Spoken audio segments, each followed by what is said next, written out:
Okay.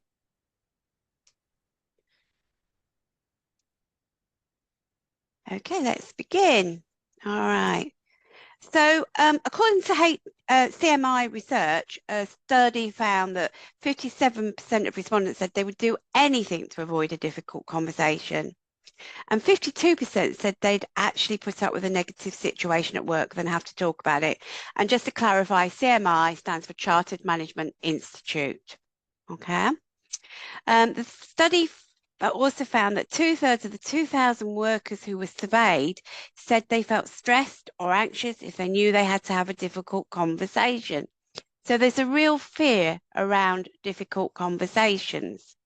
So why do difficult conversations provoke so much stress, anxiety, and fear?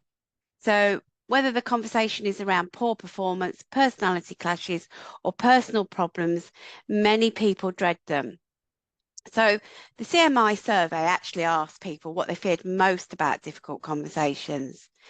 And the highest number was 43%, feared not knowing how the other person will respond, which makes total sense because you just don't know how the messages are going to be received. And then 31% were worried about not being able to get a point across clearly. And then 29% were afraid of being in a confrontational situation. And particularly, if you're meeting an anger situation, it is incredibly difficult to know what to do. And then 29%, interestingly, were worried about getting upset or emotional. And I find that really interesting because that is the second highest blog on my site that is read regularly around managing, not to cry. So that's kind of corresponds with what I'm seeing. And 21% worried about the other person getting upset or emotional. And then it is amazing how many managers don't know how to manage emotions. And I've seen this in my corporate days. I was upset because my brother had died, and my manager just made a joke of it because I was sat there crying and he didn't know how to respond to it. So one of the key things that we need to teach our managers is how to manage emotions, not just for themselves, but for other people as well, and to be understanding and compassionate. Okay, so commandment number 1. Know yourself and the impacts you have. And this is really important. The more you understand yourself, the more you will then pick up with other people what's going on with them. So if you just took a few minutes to stop and reflect what you feel you know about yourself really well, would you really be confident that that was accurate? We all have blind spots, and it's in our interest to uncover those blind spots. And one model that is useful is the Johari window. The Johari window helps you understand how you and your group become more aware when you share information about yourselves and you learn how others perceive you. It's like a game of revealing and discovering, a bit like hide and seek as well, I suppose. As you reveal more about yourself and you learn more about how others see you, these hidden parts of you, like the front you put up and your blind spots, start to shrink. Then your open area where you're being real and open gets much bigger. So the activities using this window are all about increasing your openness so you can move information into that open area. This helps build trust and understanding between everyone. And with the help of feedback from other people, you can learn about yourself and deal with personal issues. So I recall an incident where I would be going to team meetings that were outside of my normal workplace, and we would have to walk to the office. And on the way there and on the way back, I would do it at all costs to avoid walking with my colleagues. And they just didn't understand why I wasn't going with them, and it looked probably quite rude at times. But it was actually because I was hiding the fact that I had angina. And because they walked so quickly, it gave me chest pain. So having hidden that from them, that's that was really making it difficult to form good relationships as well and build that trust. So when I opened up, it was quite enlightening because they actually then started walking with me and walking slower. And so I had put this barrier up between me and them really when there was no need to. So sometimes we perceive people will see or hear something from us the wrong way. And just by us opening up and sharing what's really going on and being vulnerable, we can actually build that relationship into a better way. So, it didn't do me any good whatsoever. So you can use this model to uncover more about yourself by engaging in self-reflection and seeking feedback from others. So here's how you can do it. So take some time to reflect on your own thoughts, feelings, and behaviours. Think about your strengths, your weaknesses, your values, and your beliefs. Consider your own motivators, your fears, and your aspirations. Write down your insights and observations about yourself. Then ask for feedback. So reach out to trusted friends, family members, or colleagues and ask them for honest input about you. Specifically, ask them to provide insights on how they perceive your strengths, your weaknesses, and any blind spots you may notice. And encourage them to be open and constructive in your feedback. And then once you've done that, compare the feedback you've received with your own self-reflections. Look for patterns and common themes that emerge. Pay attention to any discrepancies between how you see yourself and how others perceive you. This can identify areas where you may have limited self-awareness. And when you come across differences in self-perception and external feedback, take the time to explore them further. Consider why there's variations and what might be influencing those perceptions. Be open to accepting feedback and adjusting your self-perception if necessary. And here again, this goes back to my story. Realize that sometimes perhaps because you're not being vulnerable and you're not sharing, you're actually having a different perception from them about how they see you. Use the insights gained from the Johari model to make conscious efforts to expand your self-awareness. Actively work on developing your strengths and addressing your weaknesses. So challenge yourself to step outside your comfort zone and try new experiences that can provide you with additional insights into who you are. And remember, self-discovery is an ongoing process. It never stops. I can vouch for that. And so this is just one tool that will help you.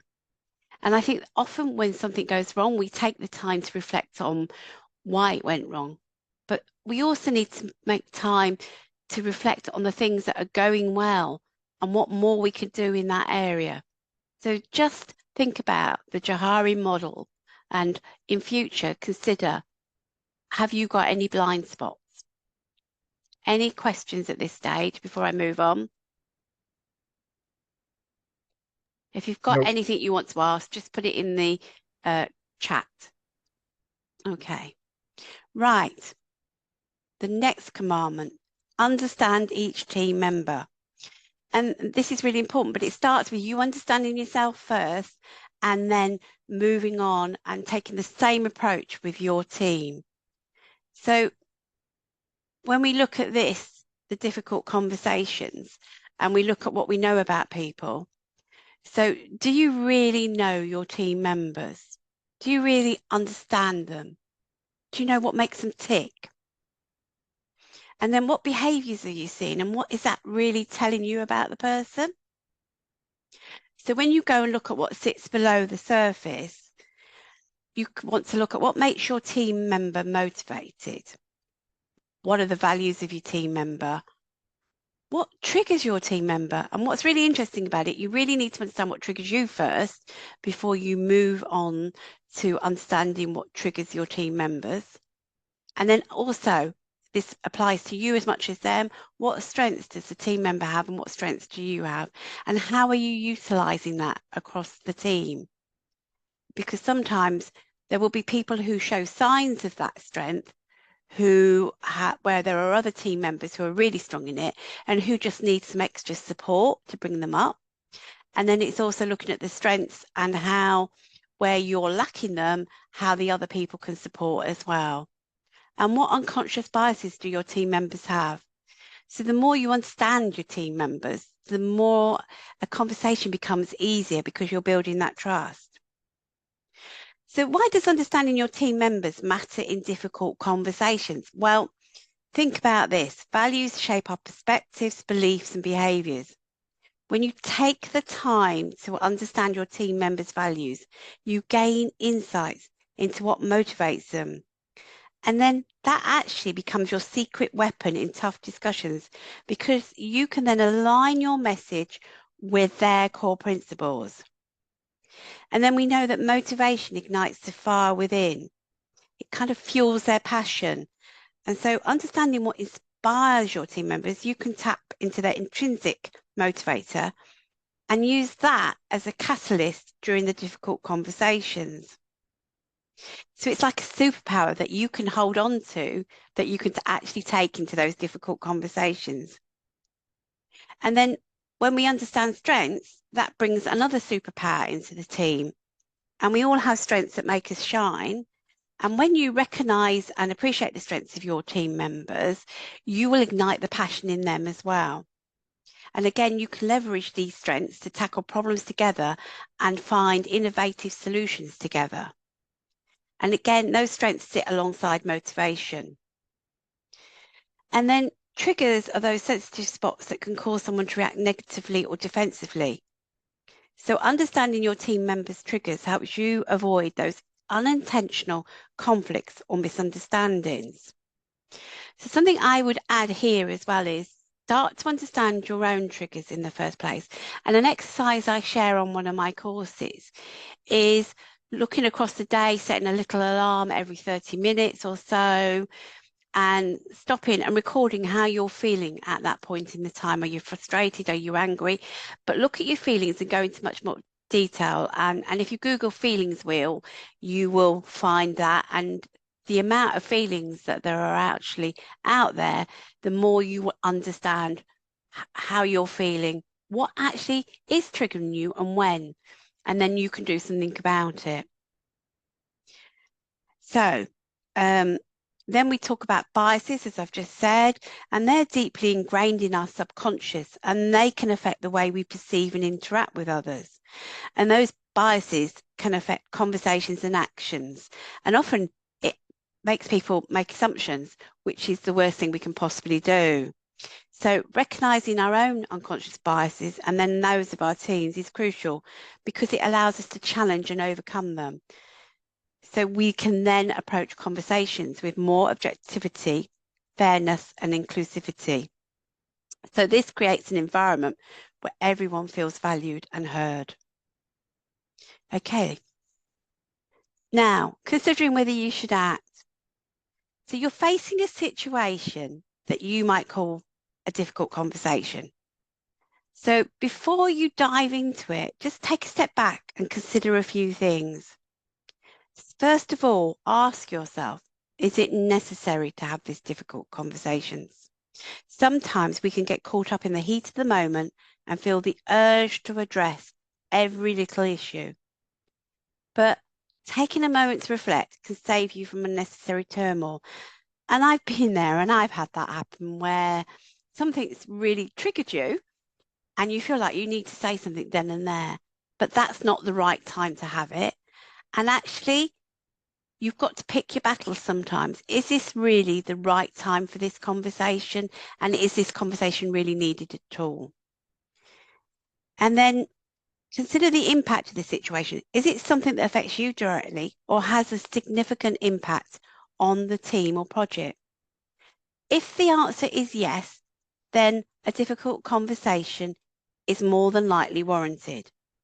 After all, it's important to address any issues that could hinder progress or cause harm.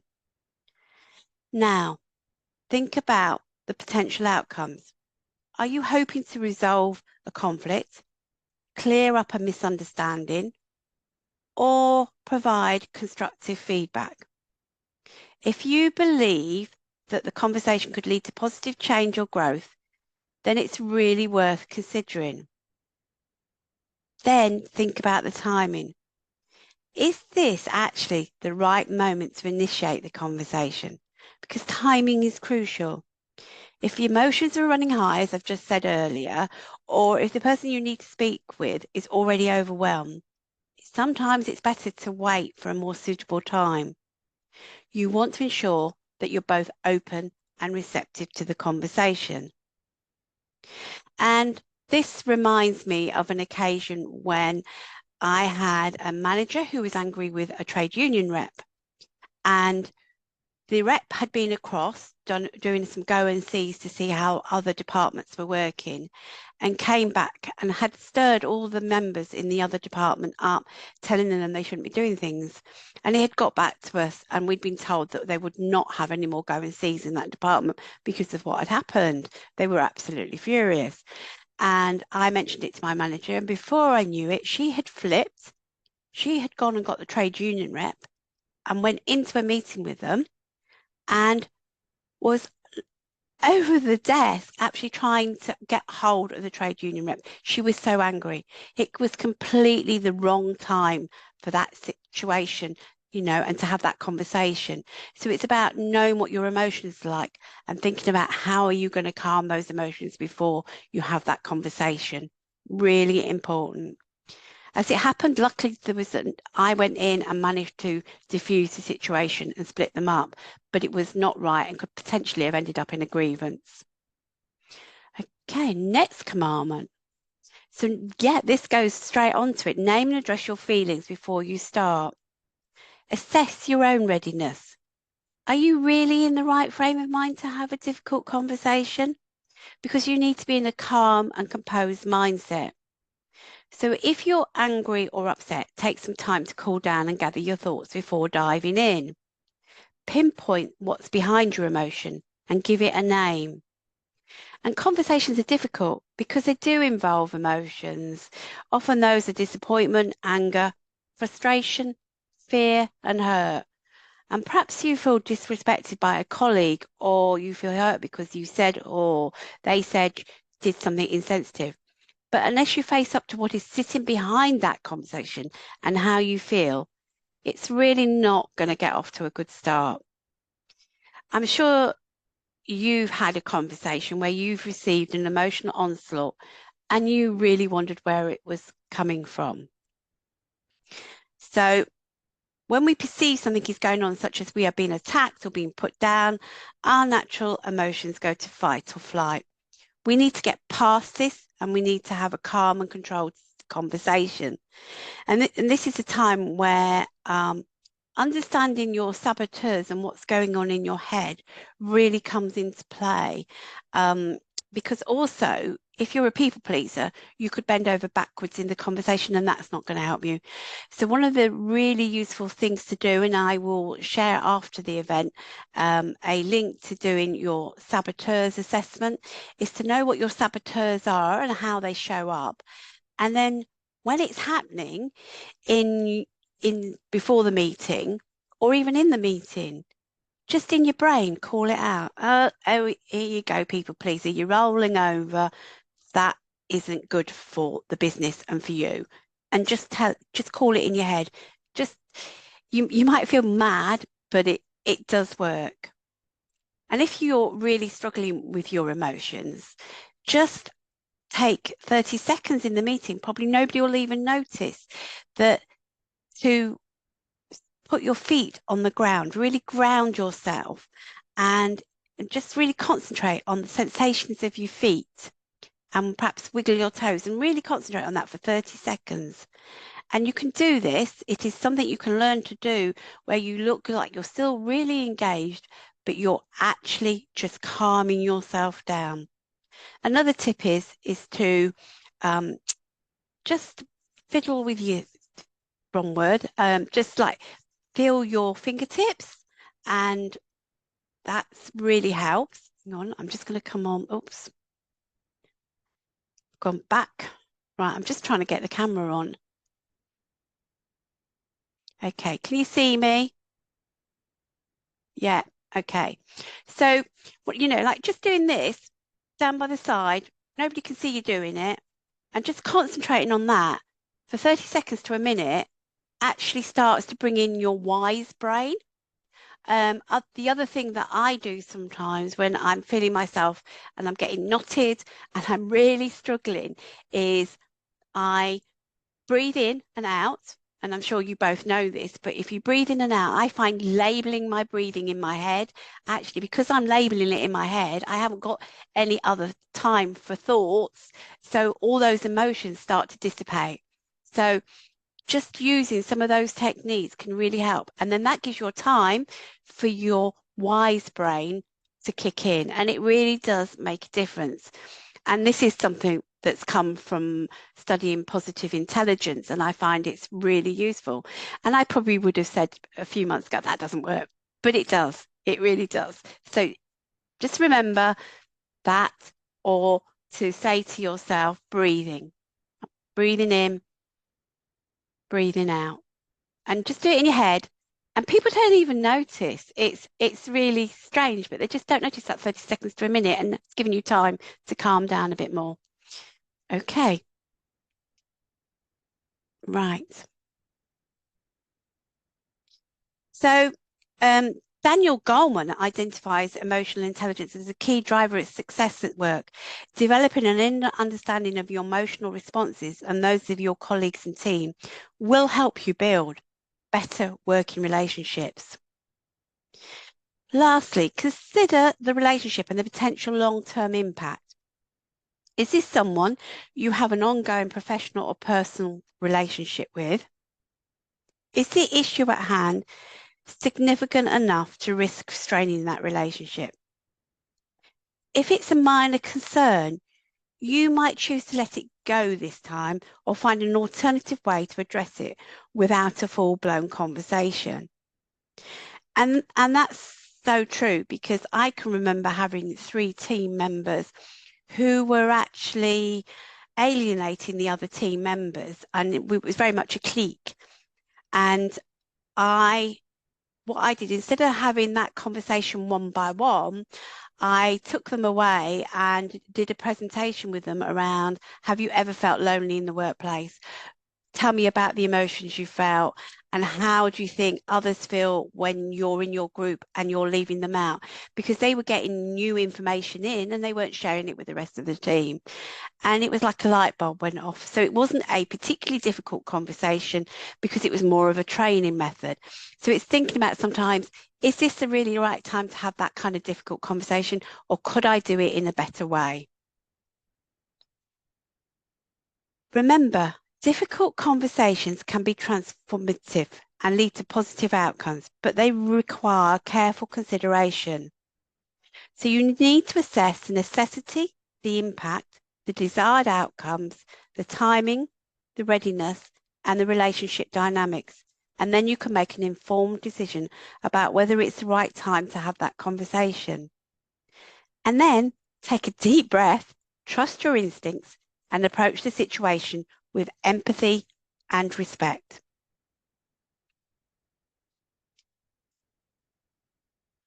Now, this is a really important one. And the number of times I've seen this happen, where people just rush into a conversation, and it's usually when it's in the heat of the moment.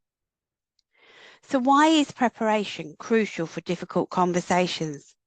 Well, picture this. You're going into a challenging discussion, nerves buzzing, thoughts swirling, but with a thorough preparation, you can transform that anxiety into confidence, and that will ensure that you have a smooth and effective conversation. Okay. So ask yourself questions like, what is my aim here?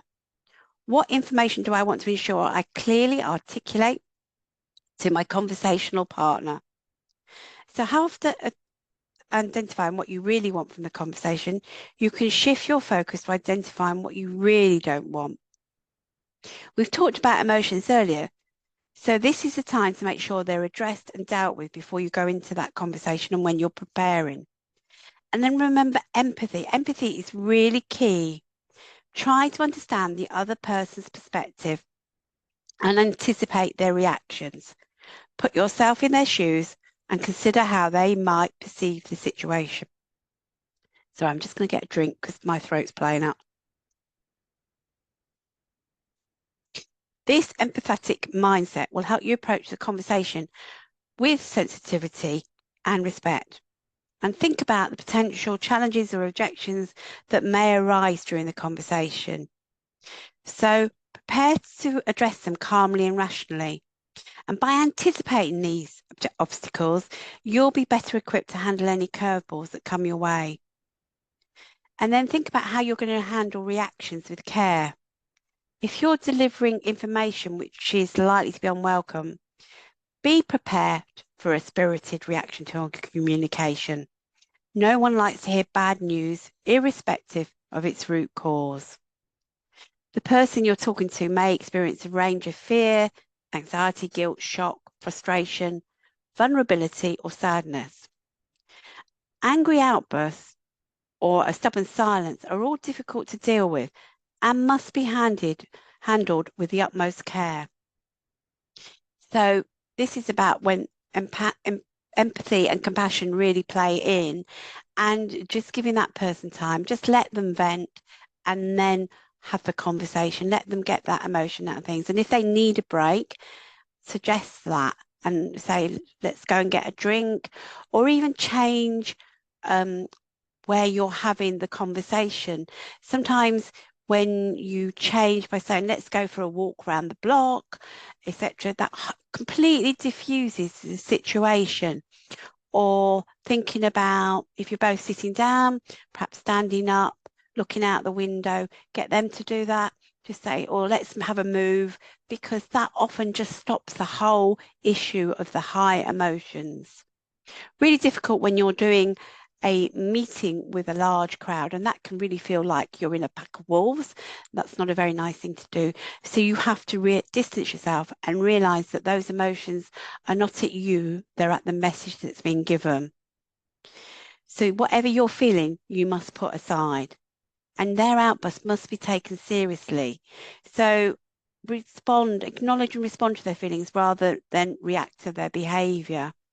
If you've got a really aggressive person, then think about, I'm really sorry you feel like that, because that's called a fogging technique, and that actually diffuses because you've apologized, and that actually starts to calm them down.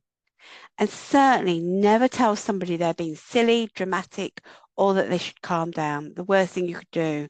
Just acknowledge the experiences the emotions they're experiencing, and really respond with kindness and compassion and empathy. What would you need to hear in a difficult situation like that if it's full of emotions? Think about that and think about what would help you. And outbursts are usually short-lived and not drawn out. But be patient and allow that person the time to recover their composure. They may be embarrassed about their outbursts once they've calmed down. So reassure them that their feelings are understandable and natural. And remember, a difficult conversation can't be rushed. Give the individual space and time to respond. And as I said, if they're overly emotional or overwhelmed, give them some time out to recover. Now, sometimes you can be met with a wall of silence, and that can be because of anger, shock, fear. So to get them to start responding, start with questions that are yes and no. So, and again, this goes back to another story that I have, and it's about when I was really under pressure. My father was really poorly, been in hospital three weeks, really struggling with what was going on with him, and I was working 2 hours either way, and I got hauled in by my manager, and it was, you're stressed, you're stressed. So what do you automatically do? You shut down. You're not going to talk to somebody who's aggressively in your face. And so I just wouldn't say anything. And this is when just asking a nice, kind, what's going on in your life? What can I support you with? And just getting short answers. And if they don't want to, just find something that's just going to get them to say, yes, or no, start the ball rolling again. And it really does start to open up the channels again. And sometimes people just need a couple of minutes just to really think about what they want to say, because when you're in those emotions, when you've been confronted by somebody saying something to you, you're going to really struggle. But please don't take the approach my manager did. If somebody's not in a good place, don't go and say to them, you're stressed, because what's the first thing you're going to do? You are going to clam up. So that's that one. Okay? Right.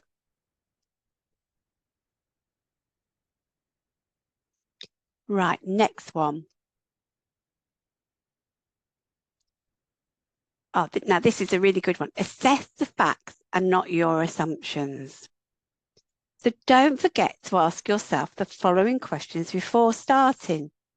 Are there relevant factors you don't know about?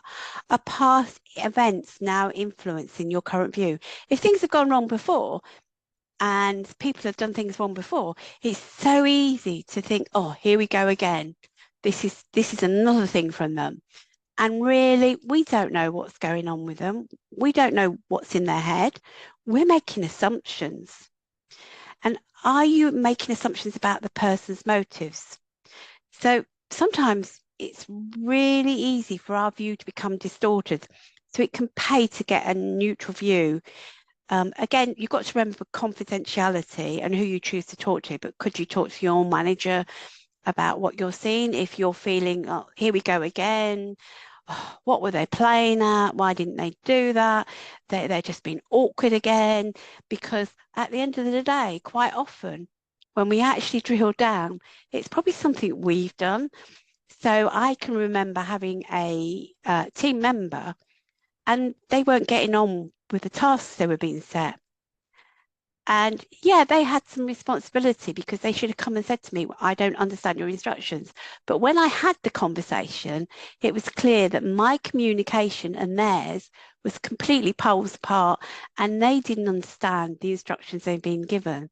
So it's always good to ask the questions to find out what's really going on.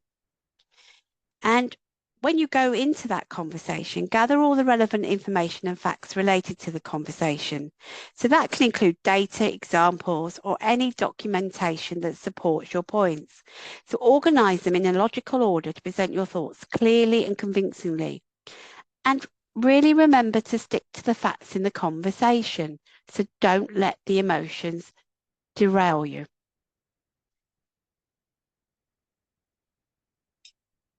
Okay, now we're talking about developing a strategy, not a defined script. Oops, sorry, we've come out. Okay, right. Go back. There we go. Okay, so while it's critical to prepare, please don't develop a script. Firstly, as soon as somebody says something that seems completely off script, you're going to lose your balance. That you'll just be lost. And also, if it's a script, then it sounds contrived and that doesn't sound like you're really interested in the person. So this is when you really need to consider the meeting as a conversation and a place where both people have the freedom to express their positions and their needs, listen to each other and actually feel respected. And the goal here is not to win a round, but to move the conversation and the relationship forward.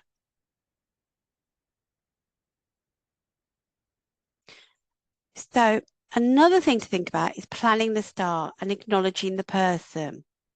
That first impression sets a tone for the entire conversation. So plan your opening carefully to create a positive and constructive atmosphere. Be respectful, genuine, and make it clear you're open to a productive dialogue. And appreciate the person has given time up to have a conversation with you.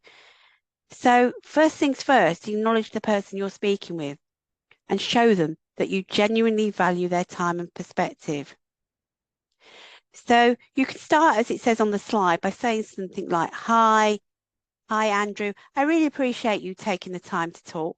Your thoughts and inputs mean a lot to me. And that simple gesture establishes a positive tone right from the get-go. And it sets a tone for a constructive dialogue. And then you could start with, I want to have this conversation because I believe open and honest conversations and communication is vital for our relationship or for the team or for the project success.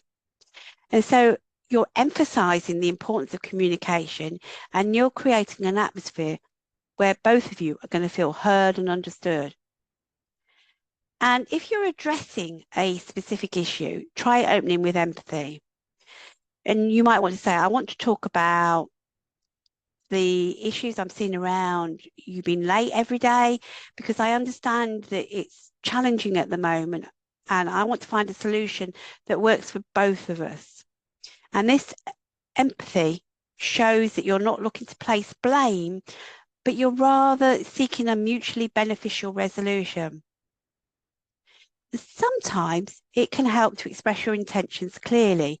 And so you could start by saying, I want to have this conversation to gain a better understanding of your perspective and actually find common ground here so we can work together. By focusing on understanding rather than arguing, you are going to promote a collaborative and respectful environment. And another effective way to start is by highlighting the shared goal or objective. Again, you could say something like, we both want whatever the shared goal is, and I believe by discussing this issue, we can move closer to achieving it. This line demonstrates your commitment to the common purpose and invites the other person to join you in finding a solution. Lastly, don't forget to convey your openness to their input. And you can express that simply by saying, I'm here to listen to your thoughts, your concerns and suggestions. What you're thinking is really important to me.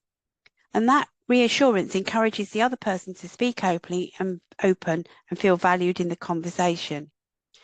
Again, just remember that the opening line set the tone for the entire discussion. And as I mentioned earlier with my story about the manager, that completely was off-putting. If you just used some of these opening lines, the conversation would have gone completely different. So take a deep breath, believe in the power of communication and go into that conversation with confidence. Another really useful tip is to have a stock of questions for going into that meeting. It can be a game changer. Well, questions serve as your superpower during difficult conversations because they're going to help you gather that information, they're going to gain insights, and they're actually going to encourage the other person to open up. So clarifying questions. These questions are going to help you better understand the situation or the other person's perspective.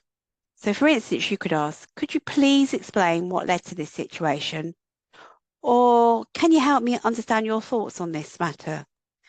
These questions are going to open the door to more meaningful dialogue and show your genuine interest in understanding their point of view. Next, we come to reflective questions.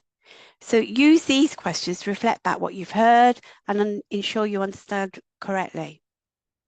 So for example, you could say, if I'm understanding you correctly, you're feeling whatever the emotion. Is that right? Or, so what you're saying is, summarize their point. Did I capture it accurately? These questions demonstrate that you're actively listening to them and you confirm your understanding before moving forward. Solution-focused questions. So when seeking resolution or finding a way forward, these questions can be really powerful. You could ask, what are your thoughts on how we can address this issue? Or what potential solutions do you see in this situation? So you're involving the other person in finding solutions and therefore you're promoting a collaborative atmosphere and you're actually encouraging them to participate. Then future-orientated questions. So these questions are shifting the future towards a positive outcome or growth. So for example, you could ask, what steps do you think we can take to prevent this issue from happening again in the future? Or how do you envisage our working relationship improving moving forward? So by discussing the future, you're inspiring that optimism and you're encouraging forward thinking. And remember, these examples are just a starting point. Tailor your questions to the specific situation and the individual speaking with. So by having a stock of questions ready, you'll find it easier to navigate difficult conversations with confidence and curiosity. Look for common ground. Okay, now we know the source of a problem is often competing interests or different views of the relevant facts.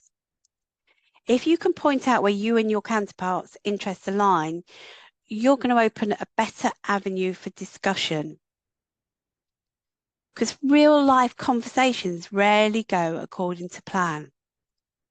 At any point along the way, you may be surprised by something your counterpart says or how they say it.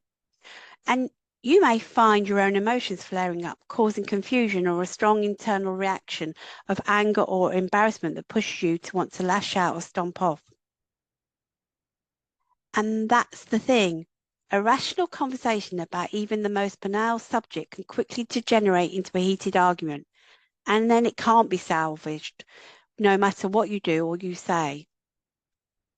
So how does that happen? Well, often it comes down to the atmosphere, when it's safe. When people don't feel like they're in danger of being attacked, they can talk about literally anything, including critical or highly controversial issues. However, once people start to feel like they're being unfairly criticised, they tend to clam up and their emotions start to take over. The fear of being attacked causes the release of adrenaline, which, as we've learned earlier, hinders that rational thinking. Once this happens, it's really hard to help people feel safe again. So there are some signs that you will spot when this is happening. You can identify a silent reaction when people start to deliberately hide their opinions in a conversation. A good example of this is sarcasm, in which an opinion is deliberately and obviously hidden. A violent reaction, on the other hand, is one when people try to force their opinion onto their conversation partners. Have you ever been in a conversation with someone who just won't let others speak, constantly interrupting them and cutting them off mid-sentence? Then you've actually witnessed what we would call a violent reaction. So a safe atmosphere hinges on two key conditions. The first one is a mutual respect, and the second one is a common purpose. So always endeavour to keep those in your mind about how the conversation needs to be going. Okay, so that was commandment number 10. So we're just going to look at aid, which I love and is my favourite model for difficult conversations. So the AID model, and so A stands for action. And this is about a really good model for feedback, giving feedback of any kind. So A for action. So the emphasis is on the other people's actions, not on your interpretation on it. And that's so easy, isn't it? And often you get hearsay as well, and you feel like you need to do something. But unless you've really seen it, or you've seen the outcomes from the conversation, from what's happened, from what they've done, then you really need to park that one. So you're actually feeding back on what you've observed or heard, not on their intentions, not on their personality or their character. And a really important point here is limit the number of actions you comment on. So really important is that you keep it to no more than 2 or 3, because otherwise you're going to overwhelm the person. And then because this is based on fact, you're less likely to be challenged. So some questions for you to consider for preparing is, what are you there to discuss? What did you see? And what evidence facts are there for this performance level? And don't go dragging up old history, as that just makes people go defensive. And if they try to drag it up, just say, we're not here to talk about that. We're here to talk about this, because it's so easy for conversations to get derailed. And avoid any lengthy explanations that are actually going to derail or dilute your message and distract from what the purpose of that meeting is. Remember, less is more. Okay, and it's really important that you get to the heart of the matter. Okay, impact. Now this again, what has been the impact of what you've seen, what the behavior has, what the performance is? So this is where you really need to, before you go into that conversation, have thought about this. Okay. And then you want to consider, before you go into the conversation, the questions. So what impact is this performance having on the team? How does this performance affect other departments? How is the customer, internal or external, impacted? And what evidence do you have for this? And when you do that, that makes the conversation that much easier because you can clearly articulate the impact. And then we come to the development or the desired behaviour. So the purpose of feedback is to enhance performance and motivate. So it's really important to think about, why are you going in there and what do you want the positive future outcome to be? So use the strengths and the positives, use open questions, use the collaboration questions I mentioned earlier, and ask the individual how they think things can be developed and built upon. So development, for you to think about before you go in, what needs to change going forward? What's the ideal goal look like? And I think this is really important one, is when you're thinking about the goals that you would like with this conversation, think about what's the best goal, what's the goal that would be okay, and what's the goal you really don't want to achieve, because that just won't help the team and you and the business at all. And then think about any actions that you come out for. Are they smart? Are they really going to help the business, help the person, help you understand? And then think about, when are you going to meet up again to confirm improvement or review results? Remember, with feedback, you always have two choices. Tell the person what you want them to know, and then ask them to self-assess and consider what has happened. Some people will struggle with this to start with, but the more you do this, the easier it becomes. Okay, so that's it. Hope you found that useful. Has anybody got any questions? Well, for me, that was really good. Thank you. Thank you. Okay, so they are all commandments that I have really come down to understand makes a difference in a difficult conversation. And there is a lot more going on there. I mean, one of the other things I would probably now add is about understand the stories you're telling yourself before you go into that conversation. Because isn't it amazing how sometimes we can be in a victim mode? You know, it's really understanding and thinking about, what are those stories and how am I going to change those stories I'm telling myself before I go in that conversation? And we have a responsibility to get this right with our team members and make it easier for them to be open up and be vulnerable as well. Because I think when we don't, as in the example of my story, I was really stressed and I didn't realize I was really stressed till she highlighted it to me. But it wasn't a situation where I could have actually opened up and shared the kind of support I needed, which would have stopped the situation escalating, because I ended up with a heart attack. And I think that person actually added to my problems, not made it better. And I think we all have that responsibility to help our team members and give them the support they need. So yeah. So any questions, Chris? Not from me. Thank you. Okay. Adana? This has been really useful, Nicola. Thank you very much. So not just in a work situation, I'd say even in personal situations as well. So thank you very much. I know you've been recording. Do you plan to share the recording with us? I'm gonna share it. Okay, thank you. Definitely. I've got a couple of versions of this, so I will decide which one I prefer. I think this one probably. So I would just go here as well. Just thinking about this. So these are pitfalls to avoid. Can you see it okay? Yes. Okay. So ignoring what the other person has to say. I've seen that happen, and that's really not good. Paying no attention or ignoring the other person's feelings. We don't feel valued when people ignore what we say or pay no attention to how we're feeling. Really important. And then allowing our personal feelings to affect our personal judgment. Sometimes we do have clashes with people, but at the end of the day, we have to put that aside and we have to look at this with the facts. And then this is really important, using your position. Please, that's something to avoid, because you do not manipulate and coerce the person. And I've seen this happen. And again, that very manager who accosted me, is how I would describe it, was the sort of person who manipulated and coerced the person.